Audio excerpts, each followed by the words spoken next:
This is ARRL Audio News, your weekly summary of news highlights from the world of amateur radio. If you retransmit audio news through a repeater, listen for the Morse code K character, followed by 4 seconds of silence. That's your cue to stop transmitting so that your repeater timer can reset.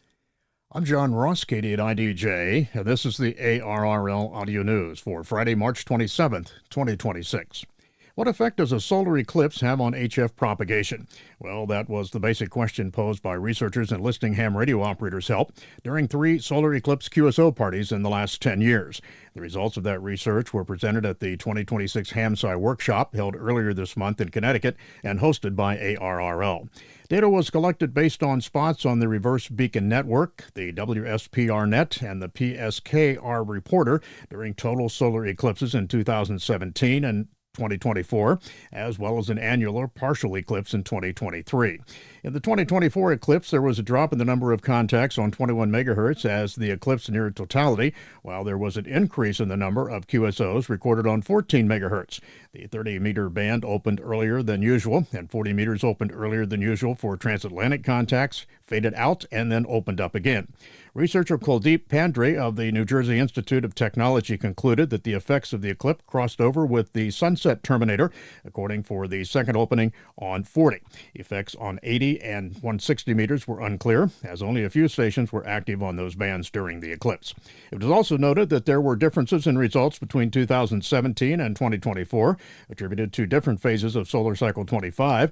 2017 was relatively early in the cycle. 2024 was at its peak. Many current amateur radio operators were attracted to the hobby by the aromas emanating from their Elmer's ham shack, from the slight smell of dust burning on red-hot tube finals to the more pleasant smell of a hot soldering iron. For the past 5 years, the Andrew Johnston Amateur Radio Club's Wednesday night's technology program at the Greene County Makerspace in Greenville, Tennessee, has been helping students explore a unique introduction to amateur radio with a little solder smoke, too. Recently, the students completed a 2-month build project for the Solder Smoke Direct Conversion Receivers Challenge. It's one of the many projects made possible by an ARRL grant. The students, some who are not yet licensed, took on a challenge to individually construct, solder, test, and then troubleshoot their receivers, all the while learning about the basics of a radio receiver and the related test questions associated with gaining an amateur radio license. ARRL member Steve Bible, N7HPR, has been the lead trainer and wrote the narrative for the project. The ARRL grant allowed us to purchase equipment and projects so we could create a science, technology, and engineering and mathematics STEM curriculum, said Bible. Over the past 3 years, upwards of 24 students have participated in the program, and 50% have received their amateur licenses. Bible added that there was often a wow moment when students realized that what they could accomplish on their own time and at their own pace. Using the narrative that Bible wrote, he now wants to expand and begin teaching the trainers how to administer the program to create more opportunities for youngsters and older adults as well. The spider-like approach will allow for more opportunities to understand the technology. Bible also said there are more opportunities available at the nearby Walters State Community College and their Hamtastic radio technology camps set for June of 2026. The SciTech Amateur Radio Society, stars in Natick, Massachusetts, recently hosted a Girl Scout troop from Melrose, Massachusetts, for a first contact opportunity to learn about amateur radio. New England SciTech is a nonprofit STEM, science, technology, engineering, and math education center and makerspace dedicated to project-based hands-on learning for youth and families across New England. In the first of many activities, the Scouts got to hold a meteorite from an asteroid and then one from the moon and discuss Earth-to-space communication, and then watch a 3-minute ARRL video about ham radio. Barbara Irby then talked about ways girls can get involved with ham radio and become a young lady YL licensed amateur radio operator. Jacqueline, a young student waiting to take her license, gave an insightful and encouraging talk about her journey to get a radio license with suggestions to the Scouts for success. Then it was on to a 2-minute video about the workshop where ham radio is highlighted with high-altitude weather balloon launches, followed by a fox hunt with Seth Kendall, who showed off his homemade Yagi antenna that helped the girls find the hidden transmitter. The final activities of the day had the Scouts in the radio room where they listened to contacts made with astronaut Bob Hines on the International Space Station. Then the girls lined up at an HF station where they all got to make a contact with a YL named Jessica James, KJ5NSH in Oklahoma. Events like this one are virtually important for the hobby, said ARRL New England Division Vice Director Phil Temples, K9HI. To be able to reach out to young girls and put them in contact with mentors who are licensed amateur radio operators is just a great opportunity, he said. STAR's secretary and lead organizer Bob Finney, K5TEC, noted that at the end of the event, the scouts each got an ARRL First Contact Award certificate. They were also thrilled to receive an ARRL radio patch and a SciTech logo patch. Fun was had by all and lots of learning, too. Finney also encourages scout leaders to get their troops involved in amateur radio because it can become a lifetime of activities and lead to a lifelong hobby. For more information and activities, visit the New England SciTech website and visit the ARRL website for more information about the ARRL Radio and Wireless Technology Patch Program and for radio amateur and scouting resources. The Federal Communications Commission, the FCC, has responded to a complaint involving a Pittsburgh, Pennsylvania amateur for operating outside the privileges of his technician class license and causing interference to local emergency service communications by transmitting on a public service frequency of 470.4375 MHz. According to a letter released by the FCC's Enforcement Bureau, agents investigating an interference complaint from Allegheny County Emergency Services determined that the interfering signal originated from the residence of David Knutson, KD3ASC, who also holds a GMRS license. The letter states that Knutson gave the agents a BTEC UV Pro handheld, which had been programmed to monitor the county emergency services frequencies, and agents determined that its audio relay feature had been activated, turning the HT into a simplex repeater that was retransmitting the Allegheny County channel. The letter concludes that Knutson, who is relatively a new amateur licensee, surrendered the radio to the agents, and who then verified that the interference to the Allegheny County system had ceased.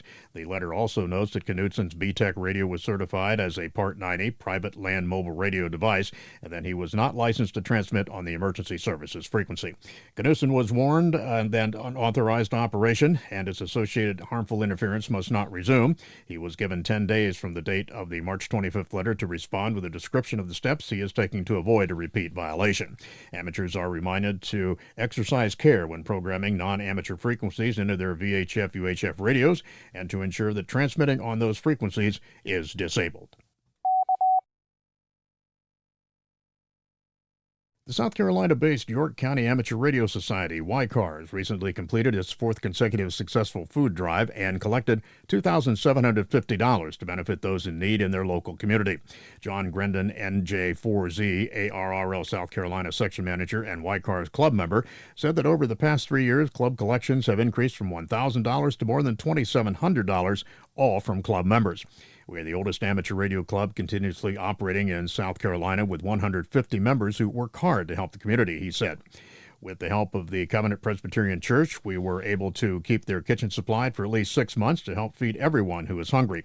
Grendon added that over 1,000 people have taken advantage of the club's food drive program.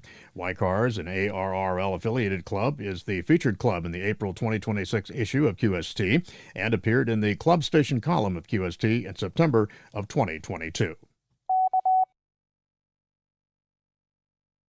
The following America 250 W1AW portable activations begin at 0000 Zulu on Wednesdays and end at 2359 Zulu on Tuesdays. That's 7 days total for each activations, and you can see a complete schedule at www.arrl.org. March 25th, 2026, North Dakota, W1AW/0. The host is W0ND. On April 1st, 2026, California, W1AW/6. The host there is NZ6Q. April 1st as well, 2026, Mississippi, W1AW/5. The host is W5UE. And April 1st, 2026, North Carolina, W1AW/4. The host is N4XI. And this quick reminder, the deadline for completed projects for the ARRL Student Coding Competition is Tuesday, March 1st, 2026. The competition, which began on January 1st, challenges young amateur radio licensees to create a mobile app that ARRL can build on to offer members with appropriate attribution. A winning entry will be awarded a prize of up to $25,000. Visit coding.arrl.org for details. Bruce Page, KK5DO, is here now with this week's AMSAT report. Bruce? Thanks, John. For those of you who enjoy working FO29, a reminder that digital modes are not allowed on this satellite. This is because operations are not permitted under the satellite's original licensing from Japanese authorities. The transponder is explicitly licensed for SSB and CW modes only.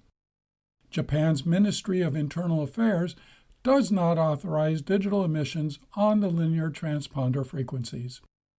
Even though you may not be in Japan, keep in mind, operators attempting digital modes risk noncompliance with international amateur radio etiquette and could contribute to transponder overload, distortion, or temporary shutdowns, issues exacerbated by the high duty cycle nature of many digital signals. So please, do not attempt to use FO29 for anything other than SSB or CW. The new satellite Tenko 2 has its own NORAD CAT ID now.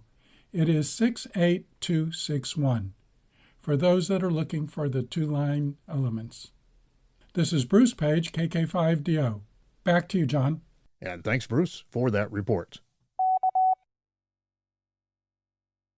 Just ahead in Radio Sport this week, March 27th to 28th, it's the Sasquatch Stomp, that is CW. March 28th to 29th, the CQWWWPX contest, single sideband and phone. March 28th and 29th as well, the Africa All Mode International DX contest, CW phone and digital. April 2nd through 3rd, the Walk for the Bacon QRP contest, that is CW. Remember to visit the ARRL contest calendar for more events and information. Upcoming Section State and Division Conventions, March 28th, it's the Central Dakota Amateur Radio Club Hamfest hosting the ARRL North Dakota State Convention. That's in Bismarck, North Dakota. April 4th, the RARS Fest hosting the ARRL Roanoke Division Convention. That's in Raleigh, North Carolina. And April 10th to the 11th, the Greene County Hamfest hosting the ARRL Oklahoma Section Convention. That's in Claremore, Oklahoma. Remember to search the ARRL Hamfest and Convention database to find more events in your area. And finally this week, thanks to the Great South Bay Amateur Radio Club in Babylon, New York, for airing the ARRL audio news on their repeater. 7-3. And that concludes ARRL Audio News for this week. Our thanks to all contributors to this week's report. ARRL Audio News is produced by the American Radio Relay League, the National Association for Amateur Radio. For more information on amateur radio or the ARRL, visit us on the web at arrl.org. You can also find us on Facebook and Twitter by searching for ARRL. If you have a question or comment about ARRL Audio News, email us at audionews@arrl.org. This program is copyright ARRL, all rights reserved. 73, and thanks for listening.